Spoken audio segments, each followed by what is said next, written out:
Hey there, it's me, let's be real. Finding your first job in 2025 can feel like trying to solve a puzzle with half the pieces missing. I've been there, sending out dozens of applications, tweaking my resume until my eyes hurt, and waiting for a response that never came. Sound familiar? If you're a fresh graduate or just starting out, you've probably seen those job postings asking for entry-level candidates with 25 years of experience. It's ridiculous, right? But here's the good news. I've been through the grind and I've learned what works. In this video, I'm sharing a step-by-step game plan to help you not just apply for jobs, but actually land one. From crafting a killer resume to networking like a pro, I've got you covered. So grab a notebook and let's dive in. Before we get to the good stuff, let's talk about where most people go wrong. When I started my job search, I made the classic rookie mistake. I applied to every job I could find with the same generic resume. I thought, if I apply to 50 jobs, one's gotta stick, right? Wrong. I was ghosted by every single one. Here's why. Most companies use something called an applicant tracking system, or ATS. It's like a robot bouncer that scans your resume for specific keywords. If your resume doesn't match the job description, it gets tossed before a human even sees it. And here's the kicker. Studies show 70 to 85% of jobs are filled through networking, not job boards. So if you're just clicking apply on Indeed or LinkedIn, you're missing out on most opportunities. Don't worry though, I'm going to show you how to beat the system and get noticed. Okay, let's start with the foundation, knowing what you bring to the table. Employers don't just want someone to fill a chair, they want someone who can solve their problems. So here's a simple exercise I use to figure out my value. Grab a pen and try this with me. Step 1. Write down 3 skills you're good at. Don't overthink it, just pick skills you're confident in. Maybe it's writing, coding, or even being super organized. Step 2. For each skill, think of one way it could help a company. For example, if you're great at communication, you could say, I can create clear reports that save my team time. Step 3. Come up with a real example to prove it. Maybe you wrote a blog post that got tons of shares, or you planned a campus event that ran smoothly. When I did this, I realized I was good at problem solving because I fixed a scheduling mess for my university club. That became a story I could tell employers. Even if your examples feel small, they matter. It's all about framing your skills to show value. Now that you know your value, let's put it on paper, or, well, a PDF. Your resume is your first impression, and recruiters spend about 6 seconds scanning it. 6 seconds! So it's gotta pack a punch. Here's how to make a resume that gets noticed. First, use keywords. Look at the job description and mirror its language. If it says data analysis, don't just write good with numbers, use data analysis in your resume. Second, focus on achievements, not just tasks. Instead of saying, I worked as a cashier, say, improved checkout efficiency by 20% through faster customer service. Numbers make you stand out. Third, keep it clean. Skip the fancy fonts or wild designs. ATS systems can't read them. Stick to simple formats. Tools like Canva or Zeti have ATS-friendly templates that make this easy. And here's the big one. Tailor your resume for every job. Yes, it's extra work, but when I started customizing my resume, I went from 0 callbacks to landing interviews. Trust me, it's worth it. Here's where the magic happens. Networking.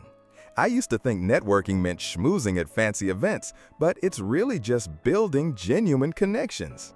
Most jobs aren't even posted online. They're filled through referrals. When I landed my first job, it wasn't through a job board. It was because a friend's uncle worked at a company and put in a good word. Here's how you can start. First, tap into your existing circle. Tell your friends, family, professors, or even classmates that you're job hunting. Don't ask for a job outright. Just say, I'm looking for roles in marketing. Do you know anyone I could chat with for advice? You'd be surprised how many doors this opens. If you need to expand your network, LinkedIn is your best friend.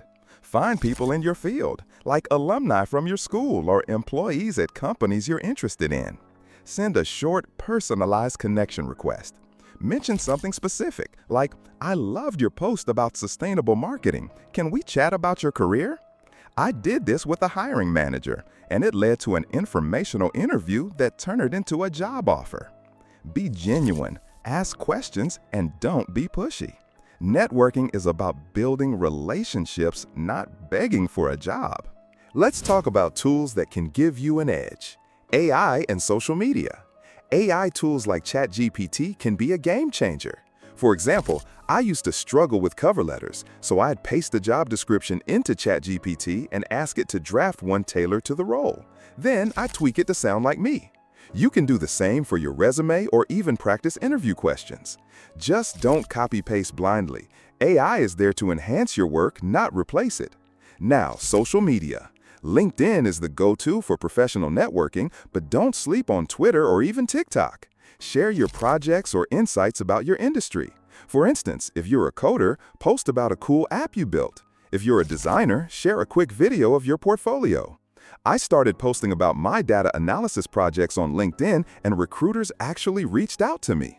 Oh, and pro tip, Google yourself. Employers will check your online presence, so make sure your profiles look professional. No one's hiring the guy with the beer pong championship highlight reel as their profile pic, okay? All right, you've got an interview. Congrats! This is your chance to shine. But it's not just about proving you're qualified, it's about showing you're a great fit. Here's how I prepped for my interviews. First, research the company. Check their website, read their mission, and look up recent news. I once mentioned a company's new product launch in an interview, and the recruiter was impressed I'd done my homework. Second, practice common questions like, "Tell me about a time you faced a challenge." Use the STAR method. Describe the situation, task, action, and result. For example, I talked about how I led a team project in college, solved a conflict, and delivered it on time. It's like telling a story with a happy ending. Third, ask questions. Show you're curious about the role. Ask, what does success look like in this position? Or what's the team's biggest challenge right now? I practiced my answers in front of a mirror, and it boosted my confidence big time. The more you prep, the less you'll stress. You nailed the interview, but the job hunt isn't over yet. Following up is where a lot of people drop the ball, but it's so important.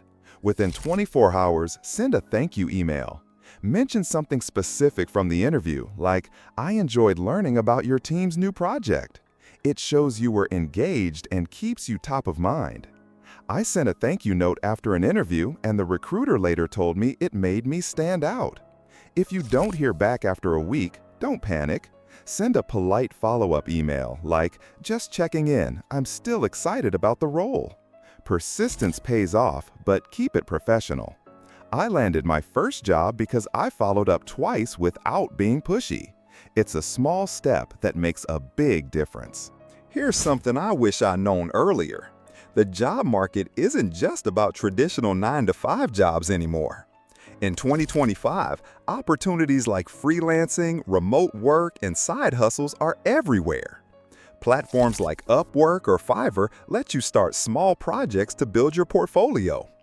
I started freelancing as a writer on the side, and it not only paid me, but also gave me experience to talk about in interviews. You can also create your own brand, maybe start a blog, a YouTube channel, or a small online shop. Even if you want a corporate job, these side projects show initiative. The key is to stay open and adaptable. Your first job might not be your dream job, but it's a stepping stone. Keep building your skills and the right opportunities will come. So, there you have it, your game plan to land your first job in 2025. Know your value, craft a tailored resume, network like a pro, use tools like AI and social media, nail your interviews, and follow up. It's not about being perfect, it's about being consistent. Every application, every conversation, every tweak to your resume gets you closer. I went from feeling lost to landing a job I love, and you can too. If you're feeling overwhelmed, start small. Do the skills exercise today, or send one LinkedIn message. Momentum builds from there. If you found this helpful, drop a like, share it with a friend, and check out my other video on beating procrastination to keep your job hunt on track. You've got this. Go get that job.